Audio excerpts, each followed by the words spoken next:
ইসলাম এমন একটি ধর্মের নাম যেই ধর্মটি অন্য সকল ধর্মকে নিয়ে সম্প্রীতি, সুখে, শান্তিতে, ভালোবেসে বসবাস করতে শেখায়। কথা বলেন। রাসূল সাল্লাল্লাহু আলাইহি ওয়াসাল্লামের একটি হাদিস অবলম্বনে শর্ট করে বলছি। নবীজি বলেছেন, ইত্তাকি দাওয়াতাল মাজলুম ওয়া ইন কানা কাফিরান। মাজলুমের বদদুয়া থেকে তোমরা বেঁচে থাকো, যদিও সেই মাজলুমটা অমুসলিম হয়। সুবহানাল্লাহ বলেন। এটাই তো সম্প্রীতির কথা, কি বলেন আপনারা? এটাই সম্প্রীতির কথা, ভালোবাসার কথা।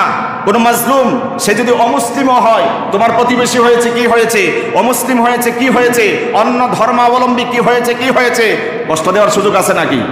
নবীজি বলেছেন, সেও যদি ঈমান নাই, শুধুমাত্র এই ক্ষেত্রে যদি বলে অমুক মুসলমান আমাকে কষ্ট দিয়েছে, অমুক ধর্মের লোক আমাকে কষ্ট দিয়েছে, এই একটি আল্লাহর আরশকে ছিদ্র করে দিয়ে আল্লাহকে কষ্ট দিয়ে দিয়েছে। একজন মাজলুমের বদদুয়ার পাওয়ার স্পিড এত বেশি, সেই ইসলাম আমাকে সম্প্রীতির কথা শেখাচ্ছে।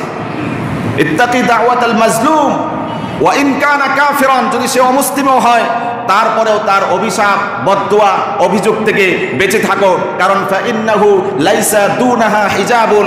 ওই মাজলুমের বদদুয়া আর আল্লাহর মাঝখানে কোনো রকমের পার্টিশন থাকে না, দেয়াল থাকে না, পর্দা থাকে না। আল্লাহু আকবার। একদম উন্মুক্ত হয়ে যায়। মাজলুম যেই ধর্মেরই হোক, যদি আপনার দ্বারা আমার দ্বারা নির্যাতিত হয়ে কষ্ট পেয়ে যদি আল্লাহর দরবারে তার বিশ্বাস অনুযায়ী উচ্চারণ করে, কষ্ট ব্যক্ত করে, আল্লাহ আপনার উপরে নারাজ হবেন এবং দুনিয়া হোক আখিরাত হোক এটার জবাবদিহিতার কাঠগড়ায় আপনাকে দাঁড়াতেই হবে। কিন্তু দুঃখজনক হলেও সত্য যে ইসলাম আমাকে সাম্যের কথা শেখায়, যে ইসলাম আমাকে সম্প্রীতির শিক্ষা দেয়, সবক দেয়, সেই ইসলামের মানুষকে, ইসলামের চেতনায় উজ্জীবিত মানুষকে তথা গোটা মুসলিম উম্মাকে আজকে যারা জাতিতে জাতিতে বিভেদ সৃষ্টি করতে চায়, দাঙ্গা সৃষ্টি করতে চায়, সম্প্রীতির নামে মুসলমানদেরকে ঘায়েল করতে চায়, উগ্রপন্থী, কট্টরপন্থী, সন্ত্রাসী, জঙ্গি গোষ্ঠী, তারাই আজকে নিজেরা অপরাধ করে মুসলমানদেরকে সম্প্রীতির সবক দিচ্ছে। কথা বুঝেন না আপনারা? না বুঝলে একটা শর্ট করে গল্প বলি। এক এলাকার নাকি এক চোর ছিল, কালু মিয়া যার নাম। এখন কালু মিয়া চুরি করতে করতে মানুষ তার প্রতি এত অতিষ্ঠ হয়েছে, তার নাম হয়ে গেছে কাল্লা চোরা। আঞ্চলিকভাবে আমরা অনেক সময় নাম বিকৃতি করে কথা বলি।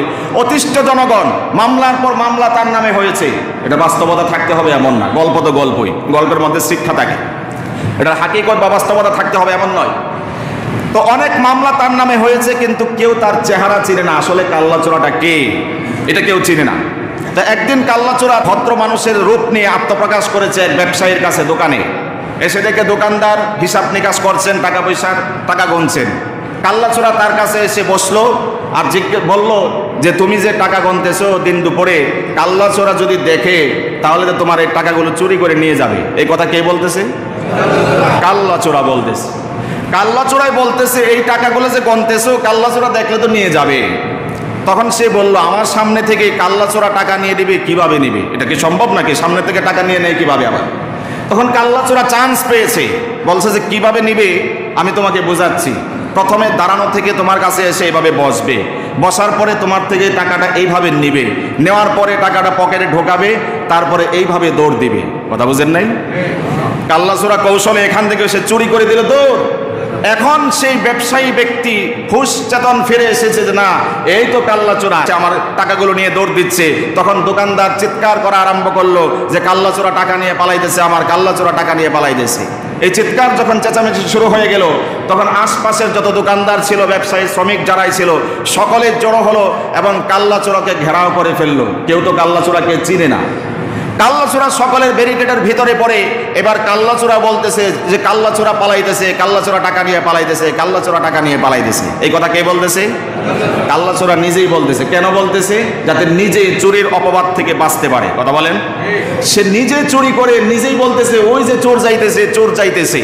তার অর্থ হচ্ছে যে নিজে চোর, নিজেই এখন চোর চোর বলে নিজেকে বাঁচাতে চায়। ঠিক তেমনি ভাবে সম্প্রীতির দোহাই দিয়ে, সংখ্যালঘিষ্ঠর দোহাই দিয়ে যারা বিভেদ সৃষ্টি করতে চায়, যারা সেই বাবরি মসজিদকে ভাঙে এই দোহাই দিয়ে যে এর নিচে মন্দির আছে, যারা খাজা মাইনুদ্দিন চিশতি রহমাতুল্লাহি আলাইহি সেই খানকাকে ভেঙে চুরমার করতে চায় এই যুক্তিতে যে এর নিচে মন্দির আছে, যারা মুসলমানদের মসজিদে গিয়ে উল্লাস করে নৃত্য করে মুসলমানদেরকে উস্কানি দেয়, মুসল্লিদেরকে ধরে ধরে জবাই করে, রক্তাক্ত করে, ক্ষতবিক্ষত করে, শহীদ করে, তারাই যখন সম্প্রীতির স্লোগান দেয়, তারাই যখন সম্প্রীতির সবক আর মেসেজ শোনাতে চায়, আমরা বলি যারা নিজেরাই উগ্র, নিজেরাই সন্ত্রাসী, নিজেরাই জঙ্গি, তারা মুসলমানদেরকে সম্প্রীতির সবক দেওয়ার অর্থই হচ্ছে নিজেদের দোষ ঢাকা। কিন্তু যতই এই ধরনের হাঙ্গামা সৃষ্টি করতে চাও, দাঙ্গা সৃষ্টি করতে চাও, মুসলমানদের যে সম্প্রীতি, আমরা সেই বাংলাদেশের আবহমান কাল থেকে সেই সম্প্রীতির বাংলাদেশ, সাম্যের বাংলাদেশ, ঐক্যের বাংলাদেশ, ধর্মে ধর্মে বিভেদ নাই এমন এক বাংলাদেশ আমরা এ পর্যন্ত চলে আসছি। কথা বলেন ঠিক কিনা? আমরা 2024 সালে আবারও নতুন করে ধর্মে ধর্মে বিভেদ বলে গিয়ে নতুন করে এক কাতারে এসে সামিল হয়েছি, নতুন করে এক সামিয়ানার নিচে এসে সামিল হয়েছি, নতুন করে ধর্মে ধর্মে ভেদাভেদ ভুলে গিয়ে আমরা সব ধর্মকে নিয়ে এক পতাকার তলে এসে সামিল হয়েছি। সুতরাং এই বাঙালি মুসলমান সহ কোনো ধর্মে ধর্মে বিভেদ সৃষ্টি করতে পারবে পৃথিবীতে এমন কারো শক্তি নাই নাই নাই। বাংলাদেশিরা এমন এক জাতির নাম যারা সেই 52-তে রক্ত দিয়েছে, 69-এ রক্ত দিয়েছে, 71-এ রক্ত দিয়েছে, 2013 সালে শাপলা চত্বরে রক্ত দিয়েছে, 2024 সালেও বাঙালি জাতি রক্ত দিয়েছে, রক্তের রাজপথকে ভাসিয়ে দিয়েছে। যেই জাতির সন্তানেরা বুলেটের সামনে নিজের বুককে উন্মুক্ত করে দিয়েছে, বুলেট লাগার পরে শাহাদাতের অমীয় সুধা পান করে আল্লাহর জান্নাতের মেহমান হতে না হতেই 4 জন এসে সেই বুলেটের সামনে দাঁড়িয়েছে। আমরা বিশ্বাস করি যেই জাতির সন্তানেরা মানুষকে পানি বিতরণ করতে করতে পানি লাগবে লাগবে এই স্লোগানে জাতিকে মুখরিত করতে করতে নিজে শাহাদাতের অমীয় সুধা পান করে আল্লাহর রাস্তায় শহীদ হয়েছে, সেই জাতিকে, বাঙালি জাতিকে কোনো পরাশক্তির শক্তি নাই যে কখনো তাদেরকে দমিয়ে দিতে পারবে। কথা বলতে হবে ঠিক কিনা? আমরা নিজের গর্দান দিতে পারি, রক্ত দিতে পারি, কিন্তু কারো হুঙ্কার তর্জন গর্জনে বাংলাদেশের ধর্মীয় সম্প্রীতিকে নষ্ট করবে এমন কারো বাপের বেটার শক্তি নাই। জীবন দিয়ে দিব, রক্ত দিয়ে দেব, কল্লা দিয়ে দেব, তারপরেও বাতিল কোনো পরাশক্তি আমার রাষ্ট্রের দিকে তাকাবে বাঁকা নজরে, আমার রাষ্ট্রের 1 ইঞ্চি পরিমাণ মাটি ছিনিয়ে নিতে যাবে। বাঙালি মুসলমান বাংলাদেশের ধর্ম বর্ণ যতদিন বেঁচে থাকবে ততদিন পর্যন্ত সেই স্বপ্ন বাস্তবায়ন করতে দেবে না, দেবে না, দেবে না। আমরা বারবার রক্ত দিয়ে এটি প্রমাণ করেছি, বাংলাদেশের এই বিজয় বিপ্লবকে দমিয়ে দেওয়া কারো সাধ্য নাই। দুঃসময়ে পানি দিয়ে বাংলাদেশকে যারা প্লাবিত করতে চায়, অসময়ে পানি দিয়ে যারা বাংলাদেশকে কাতর করতে চায়, যখন পানির প্রয়োজন যখন তারা পানি বন্ধ করে দিতে চায়, যতই চক্রান্ত আর ষড়যন্ত্র হোক, কোরআনের উপর আস্থার বিশ্বাস থেকে বলছি, আল্লাহ বলছেন ওয়ালা ইয়াহিকুল মাকরুস সাইয়্যু ইল্লা বিআহলিহি, যারা ষড়যন্ত্র আর চক্রান্ত করবে সেই ষড়যন্ত্র আর চক্রান্ত নিজেদের দিকেই ফিরবে।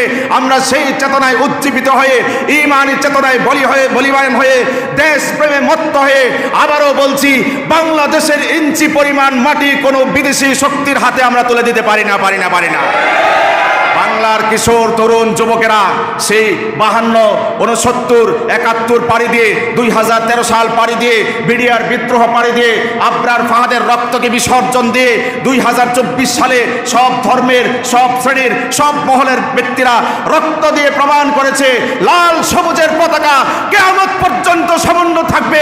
কোনো শকুন পরাশক্তি তার দিকে বাঁকা চোখে তাকাতে পারবে না, পারবে না, পারবে। সেই সম্প্রীতির দেশে সুন্দরভাবে বসবাস করতে চান, ধর্মে ধর্মে বিভেদ করা যাবে না। সকলকে নিয়েই আমরা প্রমাণ করেছি গতকালকেও ধর্মে বাংলাদেশে রকমের বিভেদ নাই। আওয়াজ করে বলতে হবে, সমস্ত ধর্মীয় গুরুরা এক প্ল্যাটফর্মে এসে দাঁড়িয়ে জাতীয় পতাকাকে একসাথে রেখে এক পতাকার তলে দাঁড়িয়ে এটি প্রমাণ করেছে, গোটা বিশ্বকে মেসেজ দিয়েছে বাংলাদেশে যা অপপ্রচার করা হচ্ছে এটি শুধুমাত্র অপপ্রচার, ধর্মে ধর্মে, জাতিতে জাতিতে, সম্প্রদায়ে গোত্রে কোনো রকমের বিভেদ নাই। যারা স্বার্থ হাসিল করার জন্য স্বপ্ন দেখে চট্টগ্রাম চাই, খুলনা চাই, কুমিল্লা চাই, সব দিয়ে দিব তাদেরকে আমরা। যদি এমন হয় বাঙালি মুসলমান সহ সব প্ল্যাটফর্মের সব ধর্মের ব্যক্তিরা যদি আবারও গর্জন তর্জন দিয়ে সামনের দিকে অগ্রসর হয়, সে 1971 সালে আমাদের অস্ত্র লাগে নাই, বাঁশের লাঠি দিয়ে, বাঁশের কেল্লা গড়ে আমরা পাকিস্তানিদেরকে বিতাড়িত করতে সক্ষম হয়েছি। আবারও যদি কেউ হুমকি ধমকি দিয়ে, তর্জন গর্জন দিয়ে অশান্তি সৃষ্টি করার জন্য আমার দেশে অগ্রসর হয়, আবারও বাংলাদেশের সমস্ত ধর্ম গোত্রের ব্যক্তিরা গর্জে উঠবে, লাঠি দিয়ে পিঠে তাদেরকে বিতাড়িত করবে। বলতে চেয়েছিলাম, তারাই পায়ে পা রেখে একটি দাঙ্গা বাজাতে চায়, আর তারাই আমাদেরকে সম্প্রীতির সবক শোনায়। তারা বর্ডার ক্রস করে বাংলাদেশে ঢুকবে। আমরা যদি সহনশীল না হতাম, ধৈর্যের পরিচয় না দিতাম, একটা দেশে ঢোকা তো সহজ, বের হওয়াটা কঠিন কাজ। কিন্তু মুসলমানরা সব সময় সাম্যের বাণী শুনেছে, ঐক্যের স্লোগান দিয়েছে। কোরআন সুন্নাহর আলোকে মিম্বার থেকে বলিষ্ঠ কণ্ঠে সম্প্রীতির স্লোগান, গান, জয়গান উচ্চারণ করা হয়েছে, যার কারণে বাংলাদেশ এখন পর্যন্ত স্থিতিশীল। কিন্তু তারা তাদের স্বার্থ হাসিল করার জন্য গোটা বিশ্বে, বিশেষ করে মিনমিন একটা চ্যানেল আছে রিপাবলিক বাংলা, সেই অসভ্য, অথর্ব, অপদার্থ চ্যানেলটা গোটা বিশ্বের মধ্যে বাংলাদেশকে ব্ল্যাকমেল করার জন্য উঠে পড়ে লেগেছে। তোমরা আমাদের টাকায় চলো। এতদিন আমরা হয়তো আওয়াজ তুলি নাই, আমরা বলিষ্ঠ কণ্ঠে উচ্চারণ করে বলতে চাই, আমাদের টাকায় তোমাদের দেশ চলে। আমরা যদি পর্যটক হয়ে তোমাদের দেশে না চাই, হোটেলগুলো হাহাকার করবে। আমরা যদি চিকিৎসা নেওয়ার জন্য তোমাদের হাসপাতালগুলোতে না যাই, হাসপাতালগুলো হাহাকার করবে। তোমরা অচিরেই ভিক্ষার থালা নিয়ে মাঠে নামতে হবে। এখন পর্যন্ত নিজের জাতিরে বাথরুম উপহার দিতে পারো না, চিপায় চাপায় জঙ্গলে, এই ব্রিজের নিচে, এখানে সেখানে গিয়ে জরুরত সারতে হয়। তোমরা আমাদেরকে সাম্যের কথা শোনাও, আমাদেরকে ঐক্যের কথা শোনাও, ধর্মে ধর্মী বিবিধের কথা শোনাও। আমরা জানি কোনটা সম্প্রীতি, কোনটা সাম্য, কোনটা ঐক্য। সেভাবে আবহমান কাল থেকে আমরা বাংলাদেশিরা বসবাস করে আসছি। বরঞ্চ অন্য ধর্মের যারা যথেষ্ট শান্তিতে আছে, এটি 100 প্রমাণ বহন করে। যদি এই অঞ্চলের কথাই বলি, আমাদের ভিতরে কতটা ঐক্য, ভালোবাসা, সম্প্রীতি, আমি 1 মিনিটে শেষ করে দিচ্ছি। গত কয়েকদিন আগে, কয়েক মাস আগে এই এলাকা থেকে যে আমরা ত্রাণ নিয়ে ফেনীতে গিয়েছিলাম, এই ত্রাণের যখন আমরা মানুষের দ্বারস্থ হয়েছে অনুদানের জন্য, অনেক হিন্দু ভাইয়েরা 500 টাকা 100 টাকা দিয়ে শরীক থেকেছে। আল্লাহু আকবার। এটা কি প্রমাণ করে ধর্মে ধর্মে কোনো বিভেদ আছে? এটা প্রমাণ করে? অবশ্যই ধর্মে ধর্মে কোনো বিভেদ নাই। তারা শুধু টাকা দিয়ে সামিল ছিল এমন না, বরং ত্রাণের যে অনুদানগুলো, প্যাকেজগুলো মসজিদে এনে পর্যন্ত তারা দিয়েছে। তাদের সাথে আমাদের এত সুন্দর সম্প্রীতি, সৌহার্দ্য, ভালোবাসা। তারা যখন কোনো রোগে রোগাক্রান্ত হয়, মসজিদের ইমামের কাছে জারফুক নিতে আসে। কথা বলেন, বাস্তবতা আছে না নাই? তো রিপাবলিক বাংলা যতদিন তোমরা চক্রান্ত, ষড়যন্ত্রের ফাঁদ এভাবে পেতেই রাখবে, কোরআনের ভাষায় ইয়াকিন রেখে বলছি, ওয়ালা ইয়াহিকুল মাকরু সাইয়্যু ইল্লা বিআহলি। ষড়যন্ত্র চক্রান্ত যে করবে সেই ফাঁদে সে পড়বে। অদূর ভবিষ্যতে, এখনই শুরু হয়ে গেছে, আস্তে আস্তে ওই দেশের মধ্যে দাঙ্গা হাঙ্গামা শুরু হয়েছে, ধরপাকড় শুরু হয়েছে। মসজিদে গিয়ে নৃত্য করে মসজিদ ভাঙে, এগুলো কোনো হিসাব নাই। আর ওই জাতি বলে আমরা নাকি হিন্দুদেরকে নির্যাতিত করতেছি। নাউজুবিল্লাহ বলেন। আল্লাহ রাব্বুল আলামিন যেই কথাগুলো আলোচনা হলো, সেই প্রত্যেকটি কথার উপর আমাদেরকে এক থেকে, ঐক্য থেকে, ন্যাক থেকে সেভাবে সামনের জীবনকে অগ্রসর হওয়ার তৌফিক দিন, বলুন আমিন। ওয়া আখিরু দাওয়ানা আলহামদুলিল্লাহি রাব্বিল আলামিন।